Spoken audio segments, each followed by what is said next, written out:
What is going on, ladies and gents? Once again, Michael or Legacy Kill HD back here today with another top upcoming games video for you. And we're going to be discussing 8 amazing open world games coming out in 2017 and beyond. Now, if you've missed any of the past videos discussing some of the other open world games, make sure you check out the links in the description and the annotations on the screen. And also let me know in the comments what open world game are you looking forward to the most in 2017 and beyond. Nonetheless, let's begin here at the number 8 spot with Of Kings and Men. It's being developed by indie developer Donkey Crew. It's a third-person multiplayer persistent medieval war game. It's set in the 13th century with both European and Eastern influences. You play as a character in a vast open world full of alliances and conflict, with an emphasis on player-driven experiences. The biggest and probably the most important part of this game is the epic, which is the persistent open world, which will allow you to build your own kingdom, battling hundreds of other players in the process, while also being able to explore the open world that they've created, being able to discover many different types of resources that may help you with your faction. And Of Kings and Men strives on the factor where you can make alliances and it's all about politics, pretty much allowing the player to create their own story and play whatever way they want to play. What I really like about this game is that we're going to have a lot of different types of choices that we'll have to make. We're going to be able to construct our villages and our towns, and over time that'll turn into something much bigger, but we're also going to have to battle with other enemies and somehow have to make alliances, and for what we know we could be betrayed. There's a lot of decisions that we're going to have to make, and each of them will have a consequence or a reward. And this game currently is in its early access, and I'm really intrigued to see what the final product of it will be like. And now to the number 7 spot, we have Wild.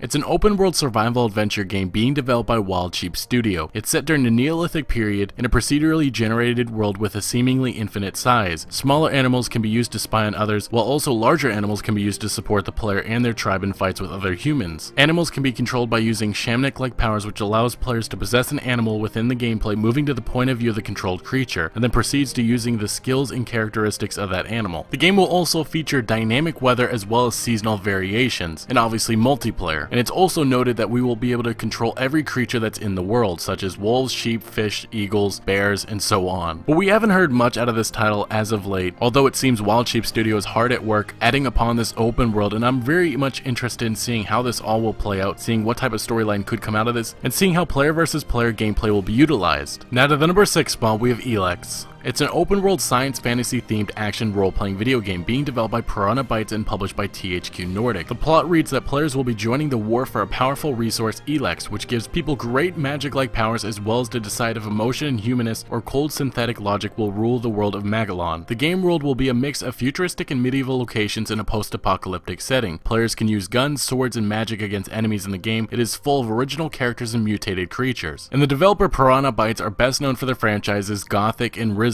And so far what we've seen out of this gameplay, the pre-alpha gameplay, definitely seems like they have a lot of work to go with, but I really like the premise behind this and I think it could be amazing, but a lot of their other games have had mixed reviews, so I guess only time will tell. And to the number 5 spot, we have Northern Shadow. It's an open world sandbox indie RPG with city building elements. It is played exclusively from a first person perspective, and the game will be utilizing the Unreal Engine 4. And this title has been compared to Skyrim with city building elements, and it's for a good reason. The title looks absolutely stunning. It's only designed by a couple of guys. They've been working on this title for years now. The open world of Northern Shadow is said to be about 200 square kilometers, and comparing that to Skyrim was only about 38 square kilometers, which is definitely impressive, but there will be a question about how much lore and substance is behind the game. And the open world will be featuring a variety of geographically different areas with different cultures, and the game will also be featuring a season cycle system which can not only change the look, but the structure of the map. The game will also be featuring a story or quest line, but we really don't know much about it yet, but the main focus of this title is really the city management, and pretty much building up your kingdom and also defending it. And I think all of us can agree that this title does look impressive, but the developers have been very quiet as they have moved the game away from Unity to the Unreal Engine 4, and they're hard at work bringing this game to life, but hopefully these ambitious ideas become a reality because there are some other indie teams out there that have not delivered the experience that a lot of gamers expected. But either way, hopefully we get a release date and some more news soon. And at the number 4 spot, we have Dual Universe. It's a continuous single shard sandbox MMORPG being developed by indie team Novacork. It taking place in a vast sci-fi universe, focusing on emergent gameplay with player-driven in-game economy, politics, trade, and warfare. And this title began on Kickstarter, but it got hurt by No Man's Sky and the reputation that it has here in 2016. But the developers did state that they will be transparent about everything, and some of the game features include creating your own spaceships, building cities, satellites, and there pretty much is no limit to what you'll be able to create on whatever planet you're on. And there will be a realistic in-game economy, and it will be influenced by the masses. And as I said before, this will be a true MMO universe. The developers have made a unique way that they'll be able to handle a lot of players at once so they can share the experiences in a single continuous undivided universe. From everything I've heard about this title, it's very intriguing. I know it's going to take a couple of years of development and they're aiming for a 2018 release date, but they have been very transparent, understanding a lot of gamers being nervous over some of the other titles out there such as No Man's Sky and the reputation that it has garnered here in 2016, but they're going to be using voxel technology to be able to create all these cool little buildings, cities, and spaceships that we'll be making within the universe. And let's be honest, being able to play with a bunch of other guys exploring a universe, I think that's going to be pretty awesome, and there's endless possibilities of all the hours and hours of fun we'll have. But I know a lot of people will be asking themselves, will they be able to deliver on all these high hopes? And to the number 3 spot, we have Sniper Ghost Warrior 3. It's an open world first-person tactical shooter in development by CI Games. It takes place in the modern day with a series of conflicts between 3 hostile factions. A proxy war and a civil war in Georgia also begins. In order to prevent another Cold War from happening, players must take control of a retired American Marine named Jonathan North as he proceeds to Georgia to find and eliminate its intruder with whom he shares a dark past. And the game is based on 3 different pillars: target, execute, and survive. The game will also feature an open world which is scattered with different activities and side missions known as war crimes. CI Games have made a very beautiful world. It's going to be a lot of fun to explore and see what type of side missions will be coming alongside it, and also experiencing the gameplay. It seems like there's a lot of different types of ways that we'll be able to execute each mission, and I'm also hopeful to see if the story does have substance behind it and hopefully gives us a lot of fun. And now to the 2 spot, The Legend of Zelda Breath of the Wild. It's an action-adventure video game under development by Nintendo for the Wii U and the company's upcoming mysterious platform NX. The story is set in Hyrule and follows protagonist Link, who awakens from a 100-year slumber to a mysterious voice that guides him to a quest to defeat Calamity Ganon. The game will be including an advanced physics engine, as well as the ability to play through the game's dungeons in any order. Throughout the game, Link will be possessing a piece of technology known as the Sheikah Slate, which provides players with a map and allows Link to create waypoints and investigate enemy stats. By discovering various runes, this technology can be upgraded with various powers, including creating bombs, controlling objects with magnetism, and stopping time around objects and enemies. Now, I have very fond memories of playing some of the older Legend of Zelda games with my dad, and it has been some time since I've actually gotten to that franchise, but with this trailer and the announcement of this game, the direction that they're going with this is phenomenal. I love the moves that Nintendo's going with. I'm sure there's a couple things that people are a little questionable about, such as Link now being right-handed instead of left-handed, but nonetheless, this may be the most anticipated title going into 2017. Now to the number 1 spot, we have Cyberpunk 2077. It's a planned open-world action role-playing video game being developed by CD Projekt Red, the developers of the Witcher franchise. The game aims to be mature and ambitious, with character customization being strongly tied to the plot. Planned features include a non-linear story with different character classes, as well as both first-person and third-person perspectives. Cyberpunk 2077 will feature a dystopian futuristic world in which ultra-modern technology coexists with a degenerated human society. It is set in an open-world large city called Night City, whose inhabitants communicate in non-English languages. Players who do not speak the languages can buy a translator implant to better comprehend them. Along with the single-player story, Cyberpunk 2077 will also include a multiplayer component. In May of 2012, Cyberpunk 2077 began its pre-production, and CD Projekt Red described it as being far bigger than The Witcher 3. Reports have stated that the studio began production recently in 2016, and the release date will not be until 2018, as the game has not been easy to develop with changes in hardware, as their studio began upgrading their game engine after The Witcher 3's release. What CD Projekt Red did with The Witcher 3 was absolutely stunning. It was a masterpiece of a game. Everything about it, the story, the gameplay, the graphics, the DLC, it was just a phenomenal experience. That's why everybody's looking forward to seeing what they will do with Cyberpunk 2077, and it seems like it's only going to be bigger and better. And with CD Projekt Red upgrading their engine, you can only imagine how much better this game will be looking and playing. And based on that E3 teaser trailer of Cyberpunk 2077, it makes me very excited to see the next step from CD Projekt Red. Now, thank you so much for watching. Make sure you smack that like button if you did enjoy the video or found any informative value. Also, drop down the comments. Let me know what open world game you're looking forward to the most in 2017 and beyond. And also, don't forget to subscribe for a lot more additional top upcoming games videos such as these. And don't forget to check out some of the other past videos, such as some of the other open world games that we've discussed. And I'll see you later.